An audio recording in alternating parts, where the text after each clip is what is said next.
ओम शांति।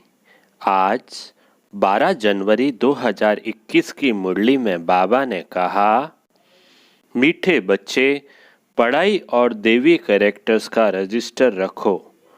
रोज check करो कि हमसे कोई भूल तो नहीं हुई। प्रश्न है आज का, तुम बच्चे किस पुरुषार्थ से राजाई का तिलक प्राप्त कर सकते हो? उत्तर है, पहला, सदा आज्ञाकारी रहने का पुरुषार्थ करो। संगम पर फरमान बरदार का टीका दो तो राजाई का तिलक मिल जाएगा।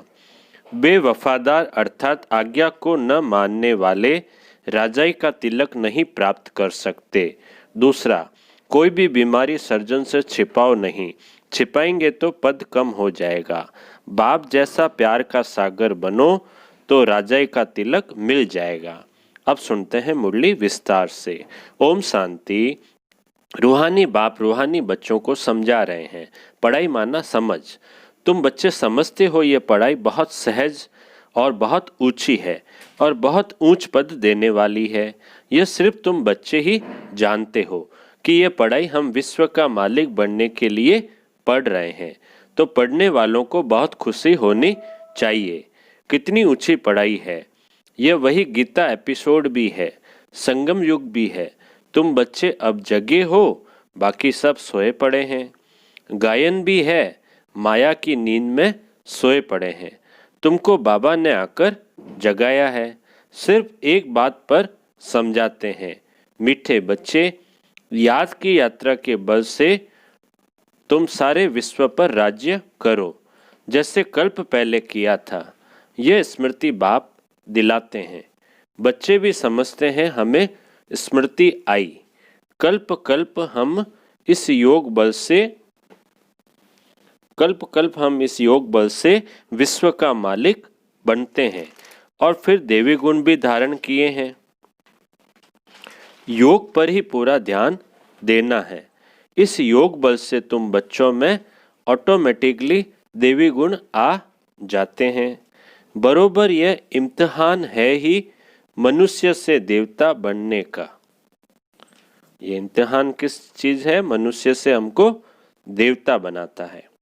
तुम यहाँ आए हो योग बल से मनुष्य से देवता बनने के लिए, और यह भी जानते हो कि हमारे योग बल से सारा विश्व पवित्र होना है। पवित्र था, अब अपवित्र बना है। सारे चक्र के राज को तुम बच्चों ने समझा है और दिल में भी है। भल कोई नया हो तो भी यह बातें बहुत सहज है समझने की। तुम देवता पूज्य थे, फिर पुजारी तमो प्रधान बने, और कोई ऐसे बतला भी न सके। बाप क्लियर बताते हैं, वह है भक्ति मार्ग, यह है ज्ञान मार्ग। कौन सा भक्ति मार्ग है?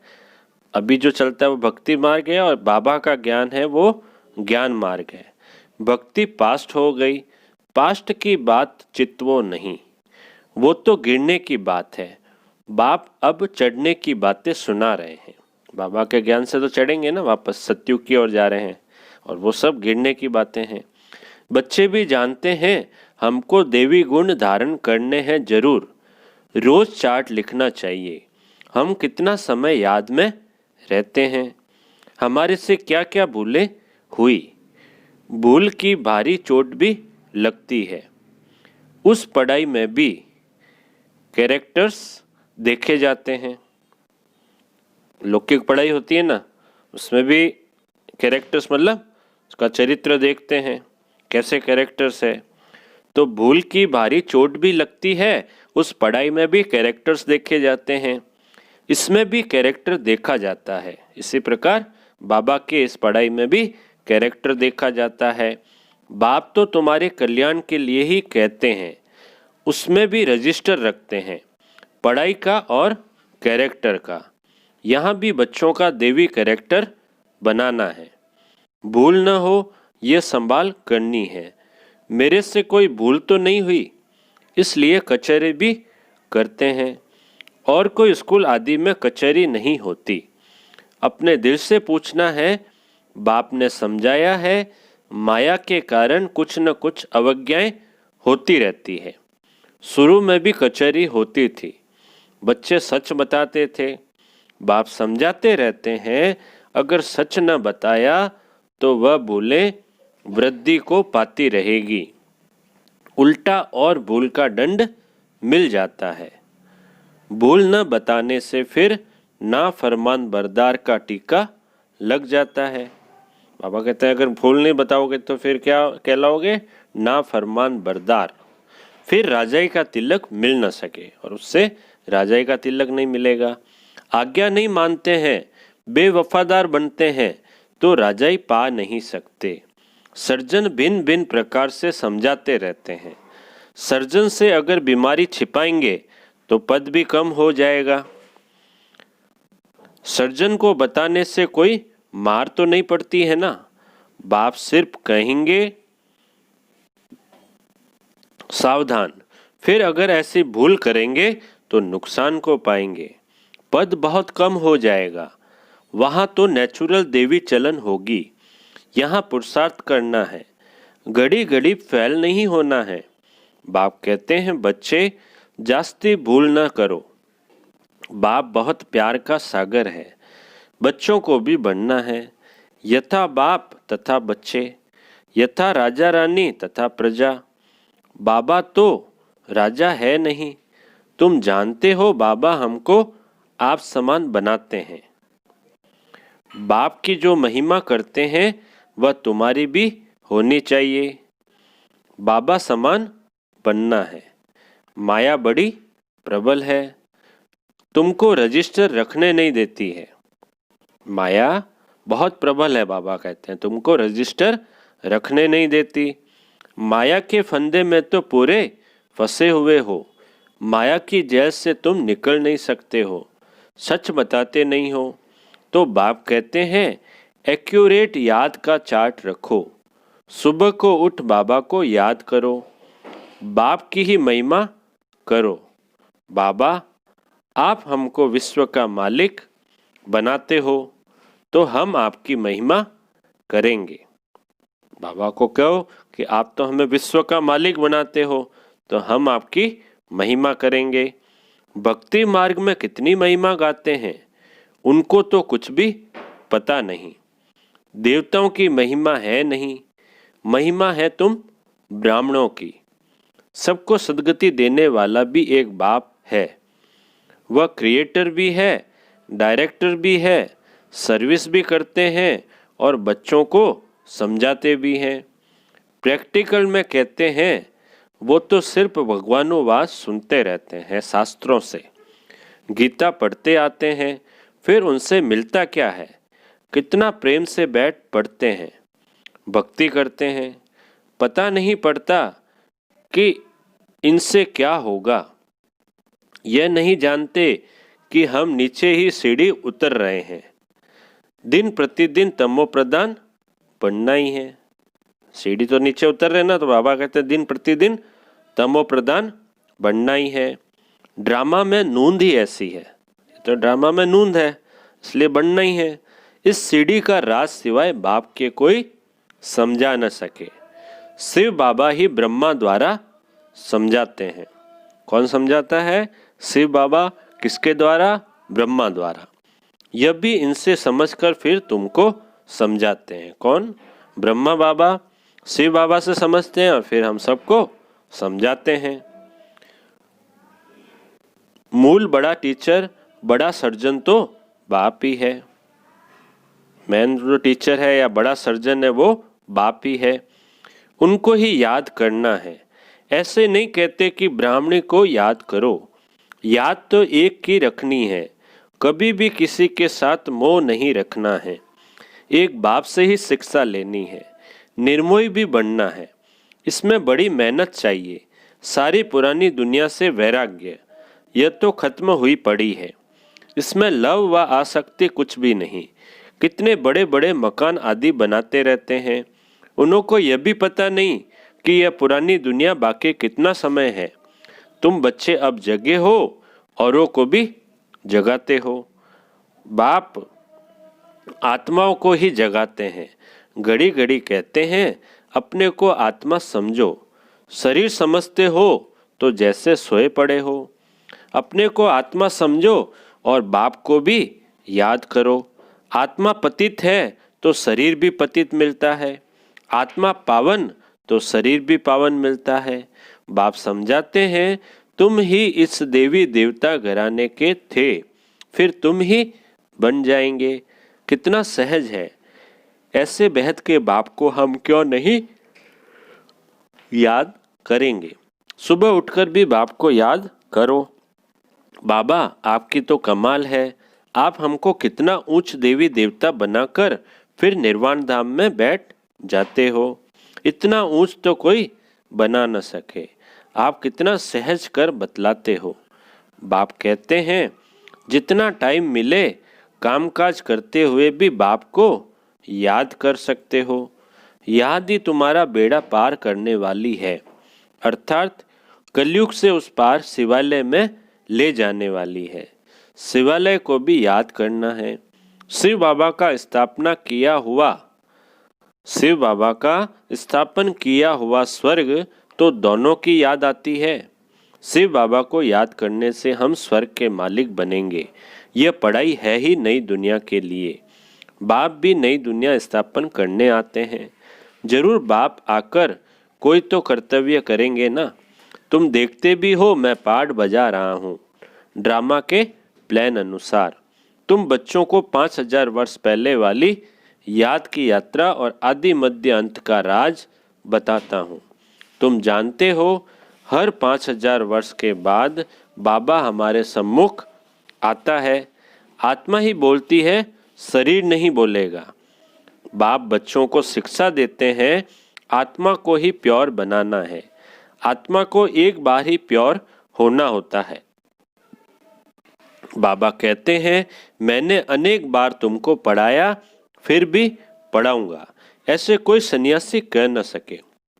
बाप ही कहते हैं बच्चे मैं ड्रामा के प्लान अनुसार पढ़ाने आया हूँ, फिर 5000 वर्ष के बाद ऐसे ही आकर पढ़ाऊंगा जैसे कल्प पहले तुमको पढ़ाकर राजधानी स्थापन की थी। अनेक बार तुमको पढ़ाकर राजा स्थापन की है। यह कितनी वंडरफुल बातें बाप समझाते हैं। श्रीमत कितनी श्रेष्ठ है। श्रीमत से ही हम विश्व के मालिक बनते हैं। बहुत बहुत बड़ा मर्तबा है। कोई को बड़ी लॉटरी मिलती है तो माथा खराब हो जाता है, कोई चलते चलते होपलेस हो जाते हैं। हम पढ़ नहीं सकते, हम विश्व की बादशाही कैसे लेंगे। तुम बच्चों को बहुत खुशी होनी चाहिए। बाबा कहते हैं अतीन्द्रिय सुख और खुशी की बातें मेरे बच्चों से पूछो। तुम जाते हो सबको खुशी की बातें सुनाने। तुम ही विश्व के मालिक थे, फिर 84 जन्म भोग गुलाम बने हो। गाते भी हैं मैं गुलाम तेरा। समझते हैं अपने को नीच कहना, छोटा होकर चलना अच्छा है। देखो बाप कौन है, उनको कोई जानते नहीं, उनको भी सिर्फ तुमने जाना है। बाबा कैसे आकर सबको बच्चा बच्चा कर समझाते हैं। यह आत्मा और परमात्मा का मेला है। उनसे हमको स्वर्ग की बादशाही मिलती है। बाकी गंगा स्नान आदि करने से कोई स्वर्ग की राजाई नहीं मिलती। गंगा स्नान तो बहुत बार किया। यूं तो पानी सागर से आता है, परंतु यह बरसात कैसे पड़ती है इनको भी कुदरत कहेंगे। इस समय बाप तुमको सब कुछ समझाते हैं। धारणा भी आत्मा ही करती है, न कि शरीर। तुम फील करते हो बरोबर बाबा ने हमको क्या से क्या बना दिया है। अब बाप कहते हैं बच्चे अपने पर रहम करो, कोई अवज्ञा न करो। देह अभिमानी मत बनो, मुफ्त अपना पद कम कर देंगे। टीचर तो समझाएंगे ना। तुम जानते हो बाप बेहद का टीचर है। दुनिया में कितनी ढेर भाषाएं हैं। कोई भी चीज़ छपती है तो सब भाषाओं में छपानी चाहिए। कोई लिटरेचर छपाते हो तो सबको एक एक कॉपी भेज दो। एक एक कॉपी लाइब्रेरी में भेज देनी चाहिए। खर्च की बात नहीं। बाबा का भंडारा बहुत भर जाएगा। पैसा अपने पास रखकर क्या करेंगे। घर तो नहीं ले जाएंगे। अगर कुछ घर ले जाएं तो परमात्मा के यज्ञ की चोरी हो जाए। तौबा तौबा, ऐसी बुद्धि। बाबा कहते हैं अगर कुछ घर ले जाए तो परमात्मा के यज्ञ की चोरी हो जाए। तौबा तौबा, ऐसी बुद्धि सल किसकी न हो जो बाप के यहाँ से चोरी करे। परमात्मा के यज्ञ की चोरी, उन जैसा महान पाप आत्मा कोई हो न सके। कितनी अदम गति हो जाती है। बाप कहते हैं यह सब ड्रामा में पार्ट है। तुम राजाई करेंगे, वह तुम्हारे सर्वेंट बनेंगे। सर्वेंट बिगर राजाई कैसे चलेगी? कल्प पहले भी ऐसे ही स्थापन हुई थी। अब बाप कहते हैं अपना कल्याण करना चाहते हो तो श्रीमत पर चलो, देवी गुण धारण करो। क्रोध करना देवी गुण नहीं है। क्रोध करना देवी गुण है क्या? नहीं, क्रोध करना देवी गुण नहीं है, वह आसुरी गुण हो जाता है। कोई क्रोध करे तो चुप कर देना चाहिए, रेस्पॉन्स नहीं करना चाहिए। हर एक की चलन से समझ सकते हैं, अवगुण तो सब में है। जब कोई क्रोध करते हैं तो उनकी शक्ल तांबे जैसी हो जाती है, मुख से बाम चलाते हैं, अपना ही नुकसान कर देते हैं, पद भ्रष्ट हो जाएगा। समझ होनी चाहिए। बाप कहते हैं जो पाप कर्म करते हो वह लिख दो। कोई भी कर्म किया, पाप कर्म किया तो वह लिख दो। बाबा को बताने से माफ हो जाएगा, बोझ हल्का हो जाएगा। जन्म जन्मांतर से तुम विकार में जाने लगे हो। इस समय तुम कोई पाप कर्म करेंगे तो 100 गुना हो जाएगा। बाप के आगे भूल की तो 100 गुना दंड पड़ जाएगा। किया और बताया नहीं तो और ही वृद्धि हो जाएगी। बाप तो समझाएंगे कि अपने को नुकसान नहीं पहुंचाओ। बाप बच्चों की बुद्धि सालिम अच्छी बनाने आए हैं। जानते हैं यह कैसा पद पाएंगे। वह भी 21 जन्मों की बात है। जो सर्विसेबल बच्चे हैं उनका स्वभाव बहुत मीठा चाहिए। कोई जट बाप को बतलाते हैं बाबा यह भूल हुई, बाबा खुश होते हैं। भगवान खुश हुआ तो और क्या चाहिए। ये तो बाप टीचर गुरु तीनों ही हैं, नहीं तो तीनों ही नाराज होंगे। अच्छा बाप दादा बोले मीठे मीठे सिकिल अदे बच्चों प्रति माता पिता बाप दादा का याद प्यार और गुड मॉर्निंग। रूहानी बाप की रूहानी बच्चों को नमस्ते। हम रूहानी बच्चों की रूहानी बाप दादा को याद प्यार, गुड मॉर्निंग और नमस्ते नमस्ते नमस्ते। सदा रहेंगे हंसते हंसते, बन जाएंगे फरिश्ते। वाह बाबा वाह, वाह मेरा भाग्य। धारणा के लिए मुख्य सार में पहला बिंदु, श्रीमत पर चल अपनी बुद्धि सालिम अच्छी रखनी है, कोई भी अवज्ञा नहीं करनी है। क्रोध में आकर मुख से बाम नहीं निकालना है, चुप रहना है। दूसरा बिंदु है दिल से एक बाप की महिमा करनी है। इस पुरानी दुनिया से आसक्ति व प्यार नहीं रखना है। बेहद का वैरागी और निर्मोही बनना है। अब मीठे बाबा का मीठा वरदान, अपने अव्यक्त शांत स्वरूप द्वारा वातावरण को अव्यक्त बनाने वाले साक्षात मूर्त भव। अपने अव्यक्त शांत स्वरूप द्वारा वातावरण को अव्यक्त बनाने वाले साक्षात मूर्त भव। विस्तार, जैसे सेवाओं के और प्रोग्राम बनाते हो ऐसे सवेरे से रात तक याद की यात्रा में कैसे और कब रहेंगे यह भी प्रोग्राम बनाओ। और बीच बीच में 2-3 मिनट के लिए संकल्पों की ट्रैफिक को स्टॉप कर लो। ट्रैफिक कंट्रोल होता है ना, जब कोई व्यक्त भाव से ज्यादा दिखाई दे तो उनको बिना कहे अपना अव्यक्ति शांत रूप ऐसा धारण करो जो वह भी इशारे में समझ जाए। इससे वातावरण अव्यक्त रहेगा, अनोखापन दिखाई देगा और आप साक्षात्कार कराने वाले साक्षात मूर्त बन जाएंगे। स्लोगन है संपूर्ण सत्यता ही पवित्रता का आधार है। संपूर्ण सत्यता ही पवित्रता का आधार है। अच्छा, ओम शांति।